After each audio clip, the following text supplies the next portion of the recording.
Everyone, welcome to our YouTube channel no limits. हम यहाँ पे क्लास 12 केमिस्ट्री का चैप्टर 1 सॉलिड स्टेट पढ़ रहे हैं। तो लास्ट डे हमने पैकिंग एफिशिएंसी देखा था, डेंसिटी ऑफ यूनिट सेल देखा था और वॉइड स्पेस देखा था। तो आज हम डिफेक्ट इन सॉलिड से कंटिन्यू करेंगे। तो हमारा चैप्टर है सॉलिड स्टेट और आज हम सॉलिड स्टेट के अंदर डिफेक्ट ऑफ सॉलिड की बात करेंगे, डिफेक्ट्स इन सॉलिड की बात करेंगे, डिफेक्ट्स इन सॉलिड। सबसे पहले डिफेक्ट्स इन सॉलिड या टाइप्स ऑफ डिफेक्ट्स जानने से पहले हम देख लेते हैं कि ये डिफेक्ट्स होते क्या हैं। सॉलिड में डिफेक्ट्स हम किसको बोलते हैं? तो बेसिकली डिफेक्ट्स जो है ये सॉलिड में कोई भी इरेगुलरिटी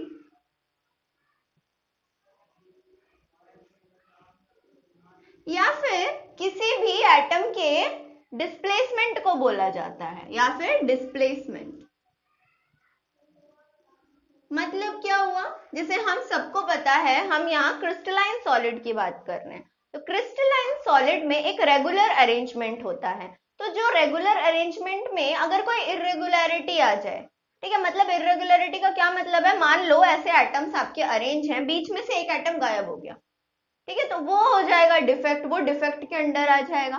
डिस्प्लेसमेंट से हम क्या समझते हैं कि जो लैटिस पॉइंट की पोजीशन है वहां से आपका एटम उठ के कहीं और आ जा रहा है, ठीक है, तो वो हो जाएगा आपका डिस्प्लेसमेंट। तो डिफेक्ट मतलब क्या हो गया? एक क्रिस्टलाइन सॉलिड के अंदर अगर इरेगुलरिटीज ऑफ एटम हो जाए या फिर डिस्प्लेसमेंट ऑफ एटम हो जाए तो उनकी स्टडी को हम डिफेक्ट इन सॉलिड बोलते हैं, मतलब उनको हम बेसिकली डिफेक्ट्स बोलते हैं। तो आइए इसको हम फर्दर कैटेगराइज करते हैं। बेसिकली आपके डिफेक्ट्स इन सॉलिड जो होते हैं, सॉलिड के जो भी डिफेक्ट होते हैं उनको पहले दो कैटेगरी में कैटेगराइज किया जाता है। एक होते हैं आपके एटॉमिक डिफेक्ट्स और सेकंड आपके इलेक्ट्रॉनिक डिफेक्ट। देखिए, इलेक्ट्रॉनिक डिफेक्ट हम हायर स्टडीज में स्टडी करते हैं, वो हमारा मैटर ऑफ कंसर्न नहीं है। हमें पूरा फोकस एटॉमिक डिफेक्ट्स के ऊपर करना है। तो एटॉमिक डिफेक्ट्स के अंडर भी फर्दर कैटेगराइजेशन होता है, क्या? लाइन डिफेक्ट और पॉइंट डिफेक्ट। तो अगर हम डिफेक्ट मतलब हम यहाँ क्या समझ रहे हैं, हम यहाँ एटॉमिक डिफेक्ट की बात कर रहे हैं, ठीक है। तो एटॉमिक डिफेक्ट में फर्दर कैटेगराइजेशन क्या हो गया? लाइन डिफेक्ट, पहले पॉइंट डिफेक्ट देखते हैं, पॉइंट डिफेक्ट और आपका लाइन डिफेक्ट। अब इसमें आपका डिफरेंस क्या है? देखिए, पॉइंट डिफेक्ट मतलब किसी भी एक पॉइंट पे कोई डिफेक्ट होना। अभी मैंने बोला कि रेगुलर अरेंजमेंट है अगर आपके एटम्स का, उसमें से बीच में से कोई एटम गायब हो जा रहा है या बीच में से कोई एटम डिस्प्लेस हो जा रहा है, तो वो आपके पॉइंट डिफेक्ट के कैटेगरी में आएगा। मतलब इरेगुलरिटी या डिस्प्लेसमेंट इन लैटिस पॉइंट, सिर्फ और सिर्फ ये लैटिस पॉइंट के साथ डील करता है अगर आपका डिफेक्ट होगा लैटिस पॉइंट पे। लेकिन अगर हम लाइन डिफेक्ट की बात करें तो ये एंटायर रो के में डिफेक्ट आ जाता है। एंटायर रो से क्या मतलब है? एंटायर रो से मतलब है अगर आपका इस तरीके से रेगुलर अरेंजमेंट है तो पूरी की पूरी रो गायब हो जाएगी, पूरी की पूरी रो डिस्प्लेस हो जाएगी या पूरी की पूरी रो में इरेगुलरिटी आ जाएगी, तो वो आपका होगा लाइन डिफेक्ट, ठीक है। तो ये दो डिफरेंस है, पॉइंट डिफेक्ट और लाइन डिफेक्ट। इसके बाद ये भी हमें नहीं पढ़ना है, ये भी हमारा कोई मतलब पार्ट ऑफ सिलेबस नहीं है। तो हमें क्या पढ़ना है? हमें बेसिकली पॉइंट डिफेक्ट पढ़ना है, ठीक है। अब आगे नहीं कुछ रिमूव होगा, पॉइंट डिफेक्ट हमें पूरा ही पढ़ना है। तो पॉइंट डिफेक्ट के अंडर फिर हमारे पास तीन कैटेगरी आ जाती है। क्या क्या कैटेगरी है? देखिए, पॉइंट डिफेक्ट को फर्दर हम तीन कैटेगरी में कैटेगराइज करते हैं। स्टोइशियोमेट्री डिफेक्ट, पहला आपका होता है स्टोइशियोमेट्रिक डिफेक्ट। सेकेंडली हम बात करते हैं impurity defect and next one is non स्टोइशियोमेट्रिक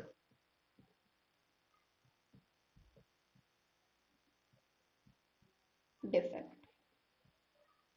तो ये तीन हमें अभी फर्दर स्टडी करने हैं। इन तीनों को हम 1 बाय 1 स्टडी करेंगे। यही तीनों हमारे सिलेबस का पार्ट है। तो ये हमारा सारा मतलब कैटेगराइजेशन हो गया डिफेक्ट्स का। Take a screenshot.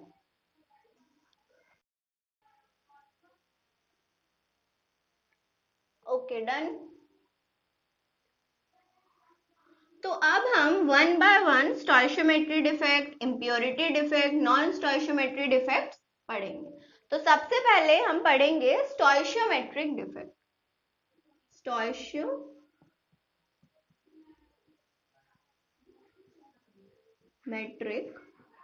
डिफेक्ट। देखिए पहले तो हम ये देखते हैं कि स्टोइशियोमेट्रिक डिफेक्ट इसको क्यों बोला जाता है। स्टोइशियोमेट्री का क्या मतलब है? स्टोइशियोमेट्री का क्या मतलब है कि एक फिक्स्ड रेशियो, मतलब अगर NaCl है तो एक Na के साथ एक Cl ही बाउंड होगा, वो दोनों 1:1 रेशियो में प्रेजेंट होंगे।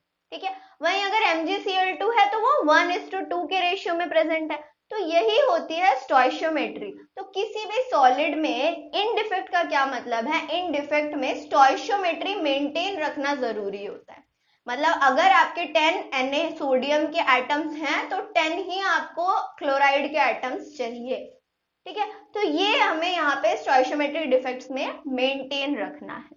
तो फर्दर स्टोइशियोमेट्रिक डिफेक्ट्स को फर्दर क्लासिफाई किया जाता है 2 कैटेगरी में, that is for non-ionic solid and for ionic solid। अब देखिए नॉन आयनिक सॉलिड के लिए बहुत ही सिंपल डिफेक्ट है। क्या है? 2 डिफेक्ट है, vacancy defect and interstitial defect. This is vacancy defect and second one is interstitial defect. ये दोनों बिल्कुल ही सिंपल है। जो भी आपके नॉन आयनिक जैसे मेटल्स वगैरह हो गए, नॉन आयनिक क्रिस्टल है, उसमें ये डिफेक्ट हमें देखने के लिए मिलते हैं। क्या है वैकेंसी डिफेक्ट? मान लो आपका एक सॉलिड है, इस तरीके से एक आपका सॉलिड है, इस सॉलिड में आपके इस तरीके से एटम्स प्रेजेंट है। ठीक है, इस तरीके से आपका एटम्स प्रेजेंट है। कुछ नहीं, बीच में से कोई सा भी एक एटम सपोज गायब हो गया। ठीक है, तो यहाँ पे क्या हो गया? यहाँ पे एक वैकेंसी क्रिएट हो जाएगी। ठीक है, जैसे कोई भी आपके ऑफिस वगैरह में अगर कोई रिजाइन दे देता है, कोई चला जाता है, तो वहां पे एक वैकेंसी क्रिएट हो जाती है, उस पोस्ट के लिए वैकेंसी क्रिएट हो जाती है। उसी तरीके से यहाँ पे भी एक वैकेंसी क्रिएट हो जाएगी। ठीक है, तो इसी वैकेंसी क्रिएट होने की वजह से इसको क्या बोला जा रहा है? वैकेंसी डिफेक्ट बोला जा रहा है। दैट्स इट, कुछ भी नहीं है, बहुत सिंपल है। ओके, तो देखिए यहाँ पे जो वैकेंसी क्रिएट हुई, इसकी वजह से अब क्या क्या असर पड़ेगा इस पर। आप लोग देखिए, अगर मान लीजिए एक एटम यहाँ से गायब हुआ है, वैकेंसी होना मतलब एक एटम यहाँ से गायब हुआ है, एटम का खुद का एक वॉल्यूम था। ठीक है, तो यहाँ की ये जो सॉलिड है इसकी डेंसिटी क्या होगी? डिक्रीज हो जाएगी। ठीक है, डेंसिटी क्या होगी? डिक्रीज हो जाएगी, बिकॉज यहां से एक यूनिट बाहर चला गया है। तो वैकेंसी डिफेक्ट में डेंसिटी आपकी डिक्रीज हो जाती है। दैट्स इट, कुछ नहीं, एक वैकेंसी क्रिएट होती है, डेंसिटी डिक्रीज हो जाती है, बस। ओके, अब इंटरस्टिशियल डिफेक्ट की बात करते हैं। यहाँ पे क्या होता है, ये जो आपके देखिए हमने वॉइड पढ़े थे कि एटम्स के बीच में जो एम्प्टी स्पेस है उसको हम वॉइड बोलते हैं। उसके साथ साथ उसको हम इंटरस्टिशियल स्पेस भी बोलते हैं। देखिए ये अगर आपके एटम्स प्रेजेंट हैं, ठीक है, बाहर से कोई एक एटम आके इस इंटरस्टिशियल स्पेस में एंटर कर गया। ठीक है, ये आपके वर्ड्स के साथ साथ इनको हम इंटरस्टिशियल स्पेस भी बोलते हैं। तो बाहर से अगर कोई एटम आके यहाँ एंटर कर जाता है तो उसको मतलब क्या हुआ? इंटरस्टिशियल स्पेस में एंटर कर गया। तो उसको हम, उससे होने वाले डिफेक्ट को हम बोले। अब देखिए इरेगुलरिटी तो आ गई, यहाँ पे तो एटम होने की कोई बात ही नहीं थी, तो इरेगुलरिटी आ गई, तो दैट्स वाई यहाँ पे ये डिफेक्ट राइज हो गया। तो इस डिफेक्ट को हम बोलेंगे इंटरस्टिशियल डिफेक्ट। जब कोई भी एटम आपके इंटरस्टिशियल पोजीशन पे या इंटरस्टिशियल स्पेस पे आके बैठ जाएगा तो उसको हम बोलेंगे इंटरस्टिशियल डिफेक्ट। अब आप लोग खुद ही सोचिए, इंटरस्टिशियल डिफेक्ट में डेंसिटी क्या होगी? एटम ऐड हुआ है, तो डेंसिटी यहाँ पे हो जाएगी इंक्रीज। ठीक है, तो ये आपका नॉन आयनिक सॉलिड में वैकेंसी डिफेक्ट और इंटरस्टिशियल डिफेक्ट को हम इस तरीके से बता सकते हैं। ठीक है, एक बार देख लीजिए। अब फर्दर हम आयनिक सॉलिड की बात करते हैं, यही सबसे इंपॉर्टेंट है। ये तो जस्ट ऐसे ही हमने देख लिया, एक इंट्रोडक्शन टाइप का। ठीक है, अब अगर हम आयनिक सॉलिड की बात करें, आयनिक सॉलिड में भी फर्दर दो क्लासिफिकेशन होते हैं डिफेक्ट के। क्या क्या? Frenkel defect and second one is Schottky defect.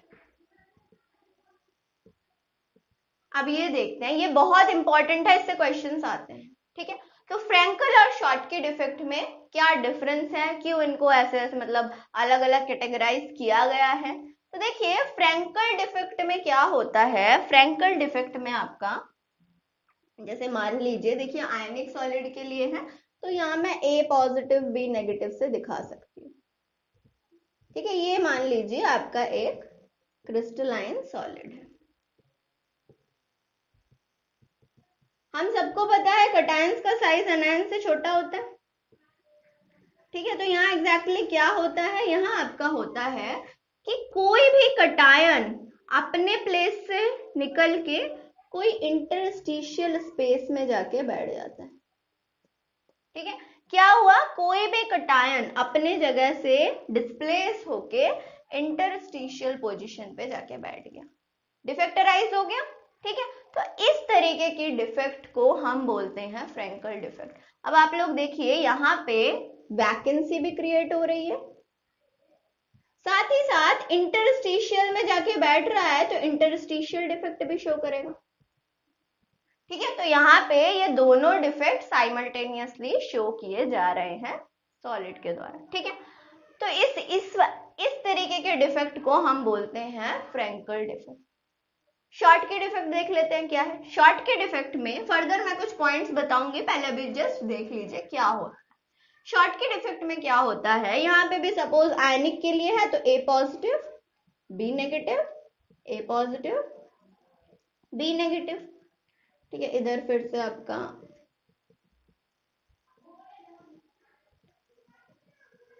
ठीक है।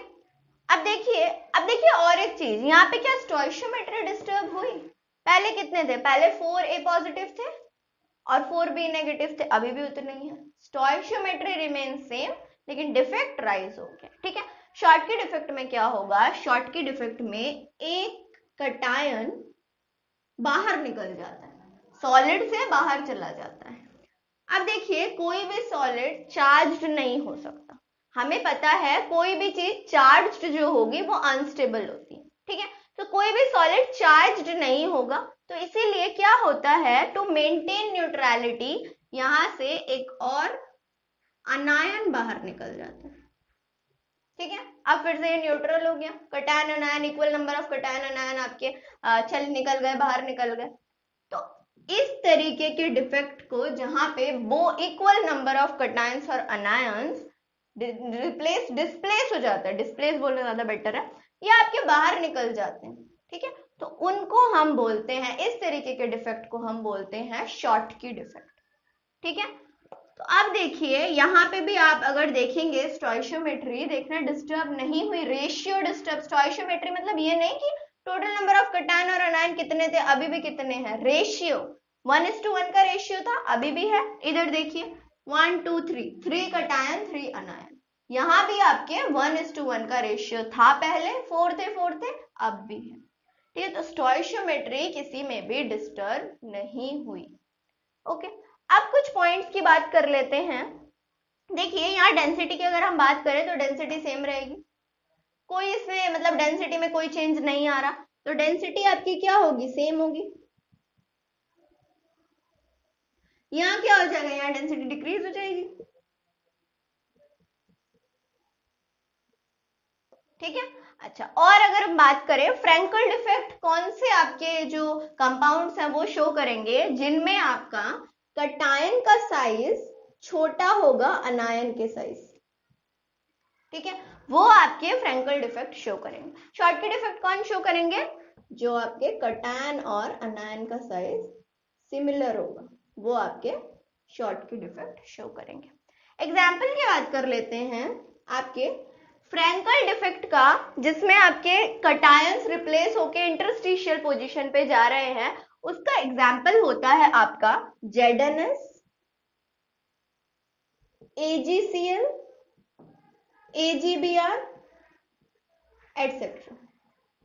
ओके, वहीं अगर हम इसकी बात करें, शॉर्टकी डिफेक्ट की बात करें, तो यहां आपका होता है NaCl, KCl, AgBr एटसेट्रा।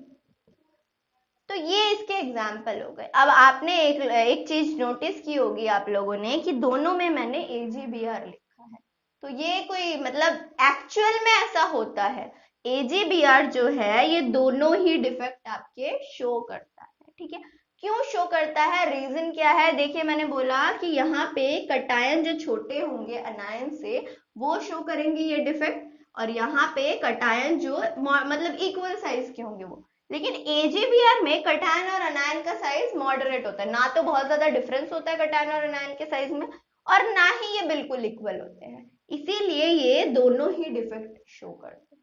ठीक है, तो ये है ओवरऑल आपका stoichiometric defects. Take a screenshot.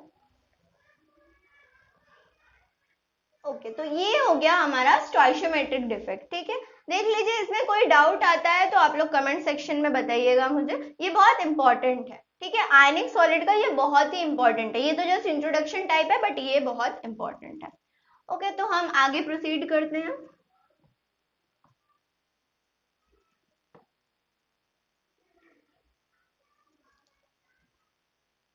Solid की न्यूट्रलिटी मेंटेन रखना बहुत बड़ा टास्क है। कोई भी डिफेक्ट हो जाए, सॉलिड हमेशा न्यूट्रल रहना चाहिए, क्योंकि सॉलिड कभी भी चार्ज नहीं होता। ठीक है, तो अब हम अपने सेकेंड डिफेक्ट पे प्रोसीड करते हैं, दैट इज इम्प्योरिटी डिफेक्ट।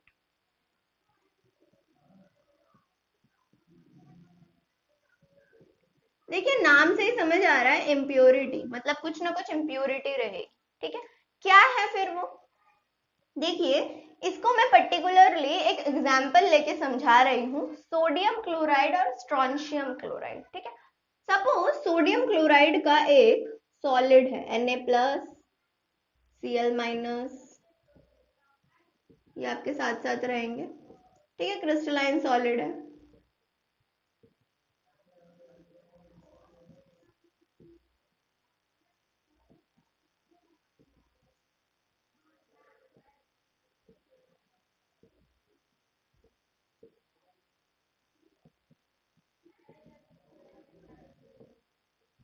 तो ये हमने क्रिस्टल बना लिया। NaCl का जो नमक होता है ना, वो क्रिस्टल इसी तरीके से होता है, अगर आप उसको स्टडी करोगे तो वो इस तरीके से होता है। अच्छा, तो ये NaCl का एक क्रिस्टल है। सपोज इसमें स्ट्रॉन्शियम क्लोराइड की थोड़ी सी इंप्यूरिटी आ जाती है। ठीक है, तो क्या होगा? स्ट्रॉन्शियम क्लोराइड कहाँ जाएगा? तो देखिए, आप लोग देखोगे तो यहाँ पे मान लो एक सोडियम को स्ट्रॉन्शियम ने रिप्लेस कर दिया। तो स्ट्रॉन्शियम ने रिप्लेस कर दिया, ठीक है, लेकिन अब प्रॉब्लम क्या राइज होती है? स्ट्रॉन्शियम के ऊपर +2 का चार्ज है। ठीक है, लेकिन यहाँ पे सोडियम के ऊपर +1 का चार्ज है। अभी अभी मैंने क्या बोला, कुछ भी हो जाए सॉलिड की न्यूट्रलिटी मेंटेन रखनी है। ठीक है, तो न्यूट्रलिटी अगर हमें मेंटेन रखनी है, सॉलिड को अगर हमें न्यूट्रल चाहिए, तो क्या अभी ये सॉलिड न्यूट्रल है? नहीं है, बिकॉज यहाँ पे +1 चार्ज ज्यादा है।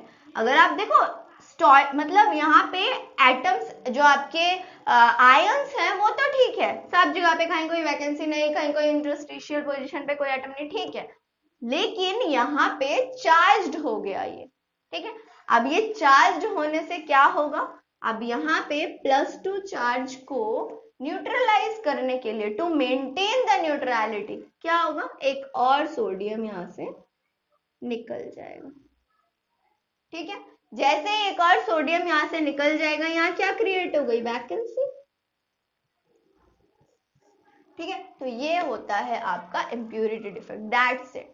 ठीक है, तो देखिए आप देख सकते हैं कि आपका मतलब अनायन सेम होना चाहिए दोनों में। स्ट्रोंशियम क्लोराइड लिया था, क्या एग्जाम्पल लिया था मैंने, स्ट्रोंशियम क्लोराइड और आपका NaCl। ठीक है, दोनों में ही आपके जो अनायन है वो सेम है और कटायन में ऑक्सीडेशन स्टेट का डिफरेंस। ठीक है, तो अब देखिए क्या होगा, यहाँ पे न्यूट्रलिटी मेंटेन है। अब आप लोग सोचोगे कि यहाँ पे तो आपकी स्टोइशियोमेट्री डिफर कर गई, ठीक है, लेकिन क्या ये स्टोइशियोमेट्रिक डिफेक्ट है? नहीं। तो यहाँ पे हमें स्टोइशियोमेट्री के बारे में नहीं सोचना, ना इसमें सोचना, ना नॉन स्टोइशियोमेट्रिक में सोचना। ठीक है, तो यहाँ पे क्या हुआ, NaCl में हमने स्ट्रोंशियम क्लोराइड की इम्प्यूरिटी डाली, जिसकी वजह से वैकेंसी डिफेक्ट अराइज। इसी को ही हम बोलते हैं इम्प्यूरिटी डिफेक्ट। ठीक है, तो अगर मैं इसके एग्जाम्पल की बात करूं तो एक तो एग्जाम्पल हमने देख ही लिया, NaCl and strontium chloride.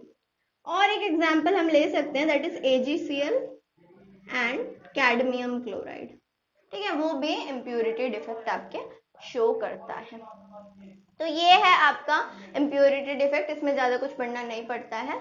Further हम नॉन स्टोइशियोमेट्रिक डिफेक्ट के बारे में देखेंगे नेक्स्ट वीडियो में, वो हम कंटिन्यू करते हैं। वो थोड़ा सा लेंदी है तो आज वीडियो बड़ी हो जाएगी, तो इसीलिए आज हम यहीं पे ओवर कर रहे हैं। आप लोग इतना पढ़िए, कोई अगर डाउट है तो कमेंट सेक्शन में जरूर बताइएगा। ठीक है, तो okay, that's all for today, bye bye.